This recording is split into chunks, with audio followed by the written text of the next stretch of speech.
Everyone wants to build the next Silicon Valley, but many attempts to build a tech ecosystem end up in disappointment. And in this episode, I'll show you why and what the smart ones do differently. Welcome to the Tech for Non-Techies podcast. I'm your host, tech entrepreneur, executive coach, and Chicago Booth MBA, Sophia Matveeva. My aim here is to help you have a great career in the digital age. In a time when even your coffee shop has an app, you simply have to speak tech. On this podcast, I share core technology concepts, help you relate them to business outcomes, and most importantly, share practical advice on what you can do to become a digital leader today. If you want to have a great career in the digital age, this podcast is for you. Hello, smart people. How are you today? For those of you who have never met me, I'm Sophia Matveeva, the founder of Tech for Non-Techies and also a Harvard Business Review contributor. So I have lectured at Oxford University and London Business School and worked with government, investors, and corporates to turn innovation ambition into real tech ecosystems. And in this episode, I'm going to show you exactly what it takes to build a tech ecosystem that doesn't just launch with a fancy event, but actually that lasts and has real value. So if you are working in a startup, if you want to fund startups, or if you're a policymaker, especially if you're a policymaker, this lesson is for you because anybody can fund a startup, but building a system that sustains innovation, that is much harder. So number one, let's talk about what most ecosystem builders get wrong. So at first, and you would have seen this, in whatever side of tech you're on, most ecosystems begin with technical education. So there'll be coding schools, there will be now AI schools, there'll be courses on cybersecurity. So that we've got the tech education here. And then we've got startup financing. And so that's grants, that's accelerators, that's also venture capital. And, in many cases, especially in Europe, venture capital is actually really, really backed by the government. So we've got tech education and startup financing. And these are really important. I'm not going to dismiss that. But this is also incomplete because the group that is really overlooked are non-technical founders. And there are these misguided assumptions about non-technical founders is that, okay, if you've got non-technical founders, those people need to be taught to code or they need to be matched up with a technical co-founder. And sometimes that's true, but often that is not the case. And so we need to really actually give non-technical founders something more because the reality is that many successful founders are not technical. And in fact, what they do bring instead is market knowledge, problem insight, user empathy, and commercial acumen, and so on. And let me remind you that Jack Ma, the founder of Alibaba, is a non-technical founder who did not see his first computer until he was in his 30s, right? So clearly, non-technical founders have a lot to offer. So the second thing I want to tell you about is that having tech fluency is not the same thing as coding. So if you don't have any tech fluency, you got to learn some stuff, but you don't have to become a coder yourself.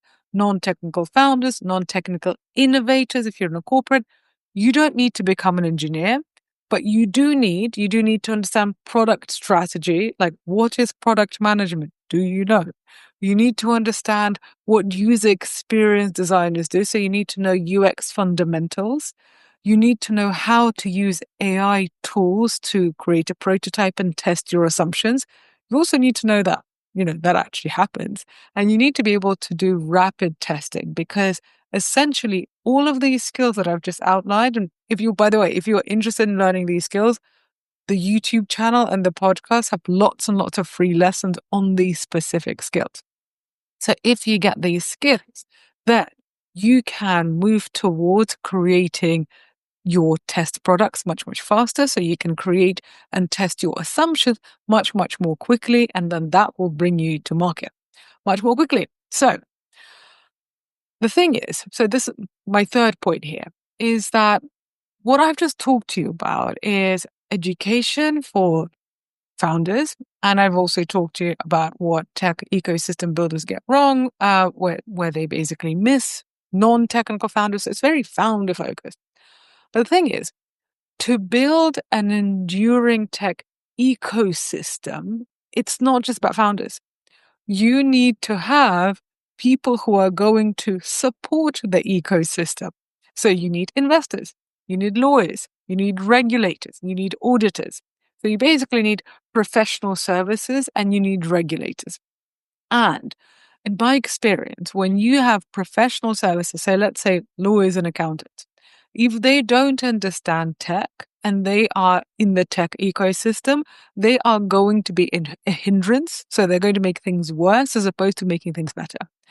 So what you want as a tech ecosystem builder, you want to make sure that the advisors who are working in that ecosystem know how tech products get built. They need to also be tech fluid. Now, I am not saying that the lawyers in a tech ecosystem need to be developers. Absolutely not. They would hate that. But they do need that kind of fluency that I was talking to you about earlier on. So they do need to understand what product strategy is, not because they're going to be running it, but if they are working for a founder, that founder is obsessed with their product strategy. So they need to understand what the founder is talking about. The lawyers themselves are not going to be creating AI-based prototypes, but they do need to know what a prototype is, right? So all of these terms, all of these processes, they need to be understood by the lawyers, the regulators, and the auditors. So, for example, I recently taught a class called Tech for Lawyers at White & Case, and White & Case is one of the world's leading law firms. And my aim there was to help White & Case lawyers understand their clients deeper. And this is the kind of thing that if you want to have an enduring tech ecosystem, you need to not only educate the founders, you also need to make sure that people who are supporting the tech ecosystem have that tech fluency itself as well. And also, really, really importantly, if you are policymakers and you're watching this, make sure that your teams, your bosses, basically anybody who can sign off on these investments also gets that education, because you need tech fluency across the entire value chain, not just in the maker bubble, not just in the startup bubble. And so this is really what I've seen from tech ecosystems that work really well and tech ecosystems that don't. So for example, in traditionally successful locations that, have had traditional success and now they're adding tech to it, this is where we often see problems, as opposed to places that really just grew up with a tech boom. So I'm going to have a quick contrast of Silicon Valley versus London. So in Silicon Valley, the lawyers are very tech fluid, right? The accountants, everybody, because that's essentially like everybody kind of just breathes that tech air, and the ecosystem there really grew up all together. So the regulators, the advisors, the lawyers, and the investors and the founders, they all kind of rose together. And so I'm sure that it will be actually quite difficult to find a person who's not tech fluid in Silicon Valley. Now, you look at London. London has been a finance hub for a very long time. London has been a very successful city before software was invented, right? It was a successful city hundreds of years ago. And so this kind of ecosystem is actually much harder to upgrade, because when things are working well, when you've got lawyers working, I don't know, for oil companies, for example, and they're raking it in, they're making millions and things are pretty good. And then somebody tells them, oh, you need to get some tech fluency and you need to understand some product strategy. It is understandable when people are going to think, you know what, I can't be bothered. That's totally understandable. But this is the problem with upgrading a city or upgrading an ecosystem, kind of adding tech to it, because when people already feel like things are pretty good, they can't necessarily be bothered to upgrade their skill sets and upgrade their mindset to make it better. Okay. So the aim, if you're a policymaker and you're watching this, is basically to show the advisors, like to show the regulators, to show the people who are making the ecosystem why it's in their interest to learn more and to upgrade their skill set. Okay, so number four. Number four in this lesson. What I have really seen is that there is this very underestimated role of government. What I mean by that is when we think of tech ecosystems, we kind of think, okay, let's think of Silicon Valley, right? Like that's the start. So we think of Apple being built in a garage, Google coming out of Stanford. All of this is amazing, but it's all kind of very individual. What we actually forget is that a lot of the innovations in our iPhones, a lot of innovations that made Silicon Valley what it is today were actually originally funded by the US government. And if you want to learn more about this, I have an episode on this a few episodes ago, but essentially it's based on the work of economist Mariana Mazzucato, who's an economist at University College London, who basically has studied the role of government in tech ecosystems, in basically funding and being the first market makers, the first entity that invests for the long term, and essentially without long term and large government investment, real enduring tech ecosystems would not exist. So, whilst I also celebrate the individual founders, I mean, I am one, so obviously, and I'm not going to stop. Let's celebrate the founders and let's celebrate the investors, but let's not overlook governments, because Mariana Mazzucato research shows that GPS, Siri, and many, many major innovations came from state-funded effort. So don't think of governments as just regulators. Think of governments as market makers. And if you are a policymaker, then please think of yourself as a market maker, not as just somebody who is, there to restrict, but somebody who is there to have vision and to create. Because ecosystem design is fundamentally a policy choice, not just a private sector outcome. And so the reason why I ended up finding out about this is, as an education provider, we are now working more and more with governments and really working with policymakers who are building tech ecosystems. And from this, we are seeing, okay, what works and what doesn't. So, my company, which originally started as an education company, that's really what we sell. That's still what we do. But as we are working with policymakers for building tech ecosystems, we can now really see, okay, what's working, what isn't, and advise basically on what to do next. Okay, so let's land this plane. What do lasting ecosystems have in common? There are four things. So number one is you have to have support for non-technical founders. And the support has to be strategic, not sidelined. This means going beyond matching non-technical people to technical people or forcing them to learn to code. So for example, what we are doing in the Middle East is we are creating courses and an alumni community and helping non-technical founders use their business expertise to bring their tech ideas to life at a really, really large level. Okay, so that's number one, support for non-technical founders. Number two, for an enduring tech ecosystem, you need to have advisors and stakeholders that are trained in product and tech fluency. And you know what? If they don't want to learn, then get some new ones.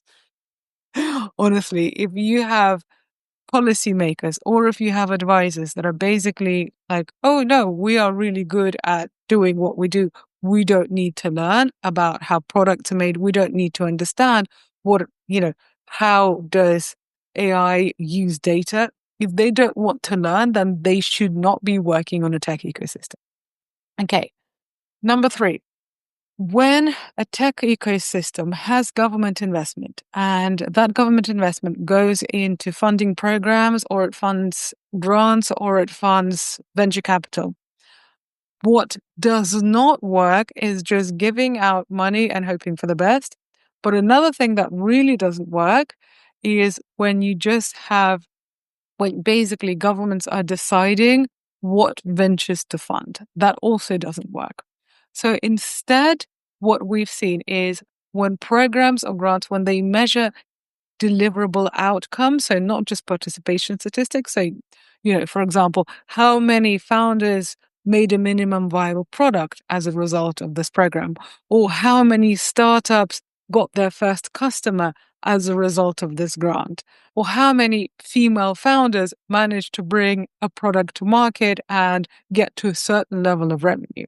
So these are the kinds of metrics that essentially a policymaker should be looking at for their programs, for their investments to really have measurable outcomes. That brings me to my fourth and last point. In an enduring ecosystem, you have visionary and consistent government investment. And yes, I mean government investment in terms of money, but also government investment in terms of time and effort. Because the policymakers that we've worked with that actually do genuinely make a difference, they are not just handing out cash, but they are learning, they're studying, they're traveling, they're going to places to learn from what works. They are listening to their ecosystem, they're listening to the founders, they're listening to the investors. A lot of work goes into it.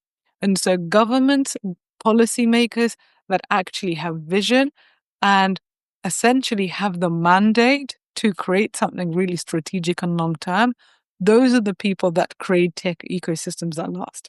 We've seen this in action in the Gulf, from founders building MVPs in Bahrain to corporate innovation teams in Dubai and Abu Dhabi and government-backed digital upskilling in Saudi Arabia. And the patterns are clear. Real capability building is what makes an ecosystem endure. So, if you're designing a program or funding a cohort or shaping innovation strategy, then obviously let's talk. And also, if you enjoyed this episode, then I would love to hear from you. So just, press like if you're watching on YouTube, or leave this podcast a rating and a review on Apple or on Spotify. It's been wonderful to spend time with you today. Thank you very much for lending me your ears. Have a wonderful day, and I shall be back with you next week. Ciao.